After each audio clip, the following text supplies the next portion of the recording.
This pitch right here might seem somewhat insignificant without context, but it capped off one of the more dominant reliever stretches we've ever seen. In all of Chapman's 15 outings leading up to this one, he has not allowed a single hit. A hitless streak of this many games and innings hasn't been done dating back to 1901. What makes this streak even more impressive is that Chapman is 37 years old. By now, he should be well past his prime, fading away into retirement. But no, we're actually seeing the opposite. Chapman might be having his best season of his career in his age 37 season. This is something that even the Red Sox didn't see coming when they signed him to a one-year contract this offseason. For his entire career, Chapman has been known for his triple-digit fastball and wicked secondary pitches. In the past, he's struggled to control these electric offerings, but this year, he just might have the best command in the league. But to understand how we got here, we need to go all the way back to his debut. The average fastball velocity in 2010 was 92.2 miles per hour. It wouldn't take long for Aroldis Chapman to increase that number by himself.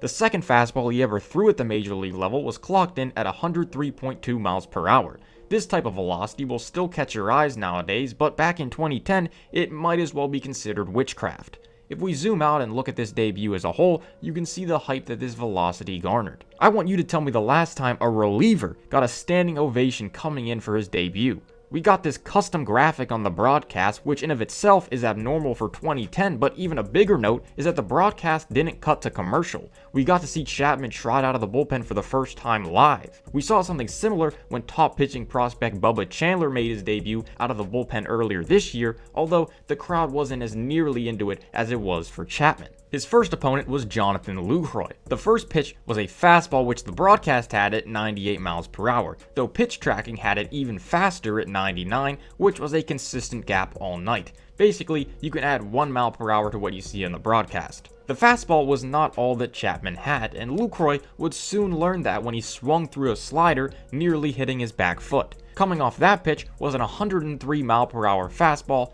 then back to the slider. If you saw this crowd, you would think this was a close playoff game, but no, this was the 8th inning of an 8-3 game on August 31st against an eventual 77-win Brewers team. All focus is on Chapman. After this triple-digit fastball, you can see fans awing at the scoreboard displaying the velocity. He followed that up with an 103.4 mile per hour heater to get Craig Counsell to ground out. He then got Lorenzo Cain to ground out on a fastball at 100. As he walked off the field, even fans at the top row of the upper deck were giving him a standing ovation. In an 8-3 game in late August. Despite only pitching 13 innings in 2010, he held 19 of the 20 fastest pitches thrown that year. Neftali Feliz snuck one in at 104.1 miles per hour. Only 12 of the top 50 fastest pitches were not held by Chapman in a year in which he threw 13 innings. This velocity alone would make Chapman one of the most feared relievers in all of baseball in no time. In his first full season in 2011, he posted a strikeout rate of 34.3%, the 6th highest in the league that season, but there was a trade-off to all this. He posted a walk rate of 19.8%. That was by far the highest in the league that season.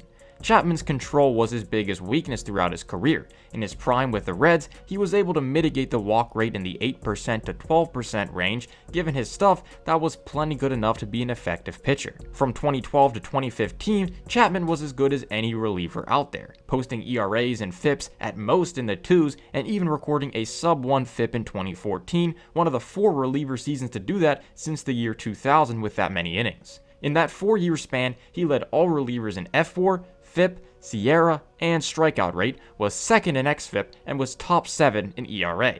His only competition for the top reliever spot during that span was Craig Kimbrell, who just like Chapman, debuted in 2010 at 22 years old. Both of these pitchers began to slow down as they aged into their 30s. Kimbrell began losing his strikeout stuff, was walking more hitters, and was getting hit harder. In 2025, Kimbrell has pitched just 3 innings for 2 separate teams so far. He was just recently signed by the Astros. Chapman's enemy was still only the walk. The walk rates for Chapman began climbing back into the mid to high teens, which caused his overall production to fall off quickly. It was looking like he was going to have a fate similar to Kimbrell's relatively soon, but then 2025 happened.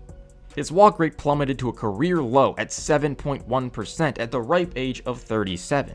He has a 1.00 ERA, an ERA plus of 4.14, a FIP of 1.78, and is still striking out hitters at a near 40% rate. He still has that great strikeout stuff and elite velocity, but now he's just a command god. The catcher basically is like just might as well have just waved his hand, just throw your fastball, right? Yeah, and he just throws it down the middle. Connor Wong is using PitchCom, and he pushes on his PitchCom inside fastball, and the light bulb goes off over Chapman's head. Aim small, miss small. That's what Chapman has done this year after hearing those words on PitchCom from Connor Wong, and all of a sudden his whole perspective has changed, and we have this new dominant pitcher in his late 30s. How cool is that? I've seen this clip floating around recently, and I can definitely see why. Yahoo Sports framed it as the stunning reason behind Aroldis Chapman's historic season. All Chapman had to do was aim his pitches. Chapman's command has improved this year, but that isn't the biggest factor playing into this. Chapman is throwing more of his pitches in the zone this year than he has for most of his career. His zone rate, measuring the proportion of pitches that end up in the strike zone, is 55.1% this year. That is the highest we've seen from Chapman since 2017, and it is well above his career average of 51.3%. But this doesn't really explain much. This is a good rate for Chapman, but it's not even his career high. Even in some of his down years when he was walking a lot of hitters, he had a zone rate near this number. That's because this success is not just about good command, it's really about the timing of it. You might be saying, what? The timing of the command? If you have good command, you have good command, right? Well, some strikes are more important than others. Let me propose to you this question. Tie game, bottom of the 9th inning, winning run at the plate. Which hitter would you rather face? Shohei Ohtani or Nick Allen? This might seem like a hydrogen bomb versus coughing baby type situation, which thankfully for Google's AI assistant, I now know that the hydrogen bomb would undoubtedly win. So obviously this answer is easy, but let me show you these numbers. Ohtani's OPS this year is 998, and he has a WOBA of 412. Nick Allen's OPS this year is 534, and his WOBA is 245. He's the worst qualified hitter in the league this year. Okay, so you still haven't changed your answer?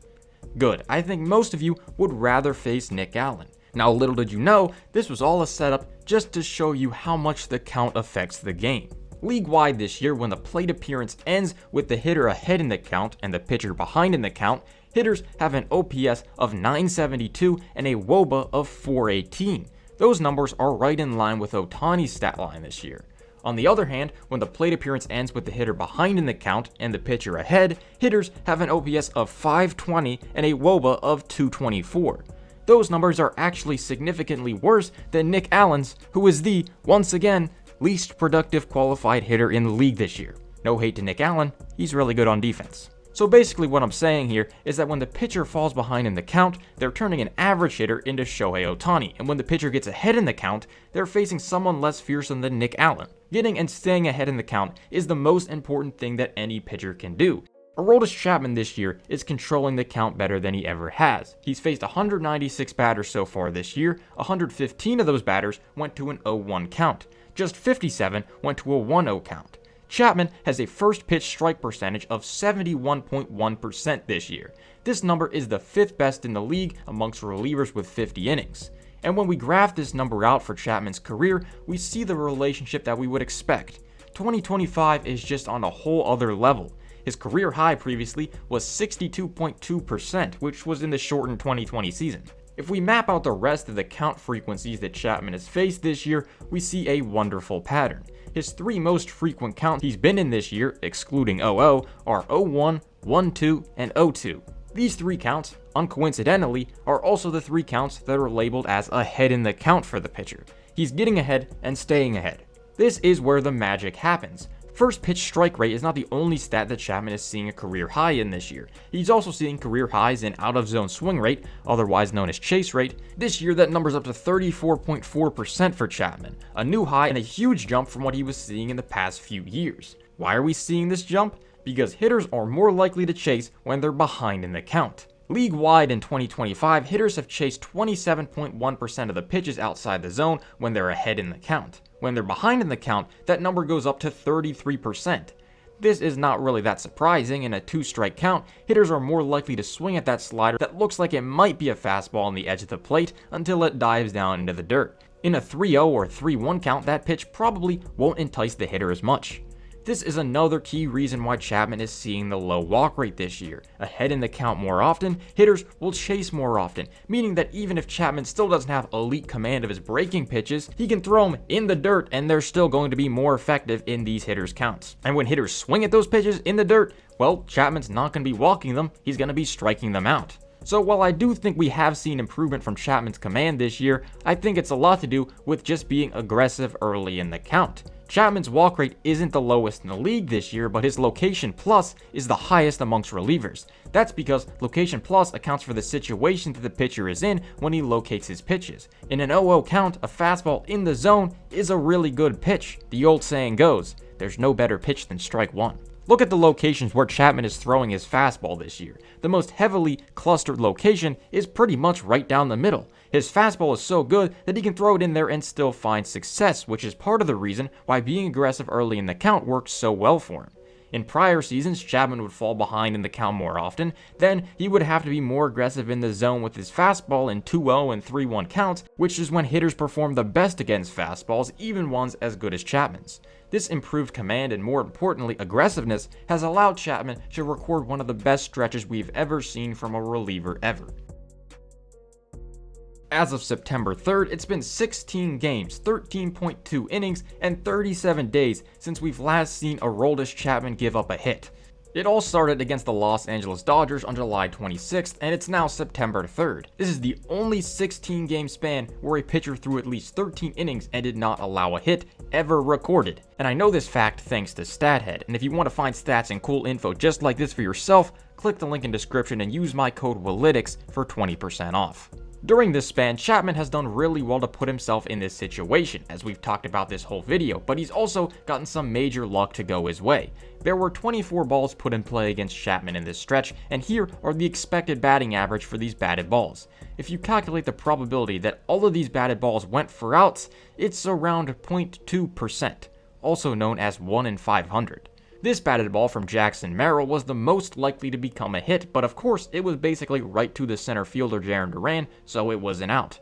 There were a few other hard hit balls right to infielders as well. This is the key reason why we've never seen a streak like this ever. Not only is Chapman having a dominant season, luck is also on his side. This combination is really just as unfair as it gets for other teams. As of now, Chapman's ERA sits at 1.00, the lowest of his career. It's also the lowest ERA in the league this season. There is a little bit of luck to thank for that minuscule number. It's almost impossible to get an ERA this low without some good luck. Though his FIP is also the lowest in the league this year, and his xFIP is the second best, which has much less luck involved.